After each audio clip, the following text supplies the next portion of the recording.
ആനയുടെ ഇതൊന്നും ഇല്ലല്ലേ? ഉണ്ട്. ആന ആന ആന ആന ആന ആന ആന ഓടിക്കോ ഓടിക്കോ.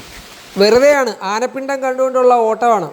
ആനയും പുലിയും കരടിയും ഒക്കെ ഉണ്ടെന്ന് പറയുന്ന കാട്ടിലൂടെ പാറക്കെട്ടുകൾക്കിടയിലൂടെ 2 കിലോമീറ്റർ നടന്നു ചെന്നാൽ അതിമനോഹരമായിട്ടുള്ള ഒരു കാഴ്ച കാണാം.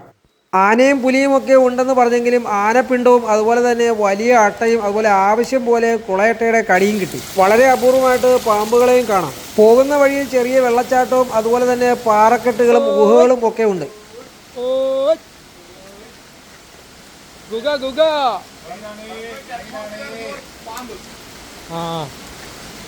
അവർക്ക് പറ്റിയ ഇടമാണ്. പാമ്പിന്, കരടി, കടുവ അട്ടയിരിക്കുന്നുണ്ടോ? നമ്മുടെ തിരുവനന്തപുരം ജില്ലയിലെ വിതിരയിലുള്ള മനോഹരമായ വാഴവന്തോൾ വെള്ളച്ചാട്ടത്തിലേക്കുള്ള വഴിയെക്കുറിച്ചാണ് ഈ പറയുന്നത്. 200 രൂപയാണ് ഒരാൾക്ക് എൻട്രൻസ് ഫീ. 10 പേരടങ്ങുന്ന ഗ്രൂപ്പിന് ഒരു ഫോറസ്റ്റ് ഗൈഡ് കൂടെ ഉണ്ടാവും. പോയില്ല. കാട്ടിനുള്ളിലേക്ക് പോയി വരാൻ ഏകദേശം 2 മണിക്കൂറിലധികം സമയമെടുക്കും. രാവിലെ 9 മണി മുതൽ മാക്സിമം 2 മണി വരെയാണ് പ്രവേശനം. പ്രകൃതി ഭംഗിയൊക്കെ ആസ്വദിച്ച് ചെറിയ ട്രക്കിംഗ് ഒക്കെ ചെയ്യാൻ ഇഷ്ടപ്പെടുന്നവർക്ക് തീർച്ചയായും പോകാൻ പറ്റിയ സ്ഥലമാണ്. തലേദിവസം ശക്തമായ മഴയായതിനാൽ നല്ല നീരൊഴുക്കുണ്ട്. പോകുന്ന വഴിയിൽ പല സ്ഥലത്തായി ഇതുപോലുള്ള ചെറിയ നീരുറവുകളുണ്ട്. കാണാൻ നല്ല ഭംഗിയുള്ള ഒരു കാഴ്ചയാണിത്.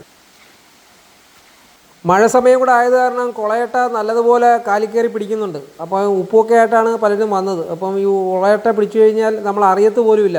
കുറേ കഴിഞ്ഞ് നമ്മളെ കാലിൽക്കുള്ള ബ്ലഡ് ഒഴുകുമ്പോഴാണ് നമ്മളിത് പിടിച്ച കാര്യം തന്നെ അറിയുന്നത്. അങ്ങനെ നടന്ന് നമ്മൾ ആ മനോഹരമായ വെള്ളച്ചാട്ടത്തിൻ്റെ അടുത്തെത്തിയിരിക്കുകയാണ്. ഇതാണ് ഇവിടുത്തെ ഏറ്റവും മനോഹരമായിട്ടുള്ള ഒരു കാഴ്ച. മഴ പെയ്തതിനാൽ ഒഴുക്ക് അല്പം കൂടുതലാണ്. എങ്കിലും കുളിക്കുന്നതിന് ബുദ്ധിമുട്ടില്ല എന്നാണ് ഗൈഡ് പറഞ്ഞത്. പക്ഷേ വെള്ളച്ചാട്ടത്തിൻ്റെ കൂടുതൽ അടുത്തേക്ക് പോകാൻ കഴിഞ്ഞില്ല.